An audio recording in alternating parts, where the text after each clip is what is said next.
আপনার নিজের মা কোন জায়গায়? ওই জায়গায় থাকে টাঙ্গাইলে। মানে তার বাপের বাড়িতে থাকে। তা আপনার নিজের ভাই বোন কয়জন? আমার কেউ নাই, আল্লাহ ছাড়া আমি একাই। আল্লাহ ছাড়া কেউ নাই। আসসালামু আলাইকুম সুপ্রিয় দর্শক শ্রোতা বন্ধুরা, আপনারা যে যেখান থেকে আমাদের এই ভিডিওটি দেখছেন সকলকে আন্তরিক শুভেচ্ছা জানিয়ে শুরু করছি আমাদের আজকের এই ভিডিও প্রোগ্রামটি। দেখতে পাচ্ছেন ক্যামেরার সামনে নিয়ে এসেছি এক সুন্দরী আপুকে, তার কথাগুলো আপনাদের সামনে তুলে ধরবো। চলুন শুনে আসা যাক এই আপুটির কথাগুলো। আসসালামু আলাইকুম আপু। ওয়ালাইকুম সালাম ভাই। কেমন আছেন আপু? আল্লাহ রাখছে ভালোই। আপনার নাম কি আপু? আমার নাম প্রিয়া। প্রিয়া আপু, কোথায় থাকেন আপনি? আমি থাকি ঢাকা নবীনগর। ঢাকা আমার নবীনগর? সৎ মায়ের সাথে থাকি। আর আপনার গ্রামের বাড়ি কোথায়? আমার দেশের বাড়ি টাঙ্গাইল। টাঙ্গাইল। তো ঢাকা নবীনগরে কার সাথে থাকেন আপনি? আমার সৎ মায়ের সাথে থাকি। সৎ মায়ের সাথে কেন থাকেন? নিজের মা কি হয়েছে?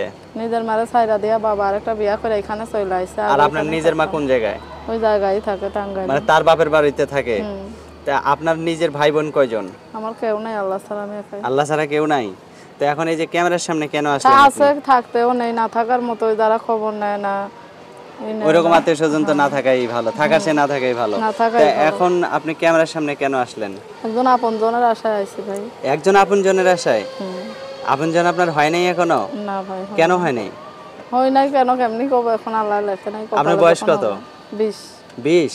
তো এখন পর্যন্ত বিয়ে শাদী বসেন নাই, এটা কোনো কথা হইলো? বিয়ে শাদী হয় নাই, সৎ মায়ের সংসারে ভাই বিয়ে শাদী দেয় না। সারাদিন কাজ করতেই দিন যায়, কাজে কাজে। সারাদিন কাজ করতেই দিন যায়, এই জন্য বিয়ে শাদী দেয় না? না।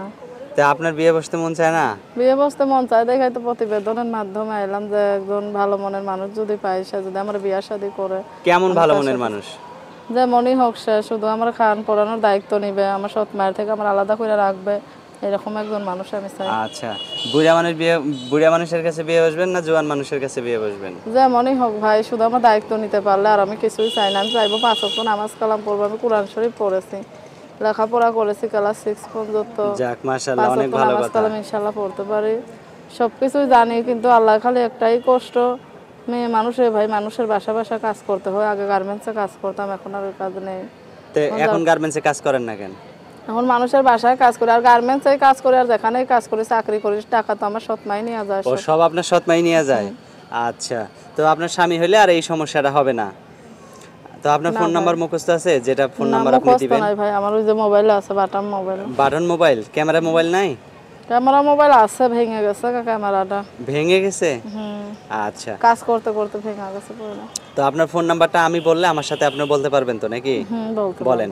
019 019 17 17 91 91 77 77 48। 48। এটা কার নাম্বার? আপনার? আপনারই নাম্বার? হ্যাঁ, ফোন দিলে আপনি ধরবেন তো? হ্যাঁ।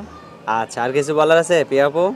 না, আর কিছু বলার নাই। দর্শক ভাইদের কাছে একটাই অনুরোধ, যদি হ্যাঁ বলেন। দর্শক ভাইদের কাছে একটা অনুরোধ, আমার কেউ খারাপ কথা বলার জন্য ফোন দিবেন না। যদি সত্যি পাশে দাঁড়াইতে পারেন তাহলেই ফোন দিবেন। সত্যিকারে যদি একজন অসহায় মানুষের দায়িত্ব নিবার মতো ক্ষমতা থাকে তাহলেই ফোন দিবেন। আচ্ছা ঠিক আছে আপু, ভালো থাকবেন। ভাইবেন না। আচ্ছা ভালো থাকবেন। হ্যাঁ প্রিয় দর্শক, আপনারা ভালো থাকবেন। আজ এ পর্যন্তই। আসসালামু আলাইকুম।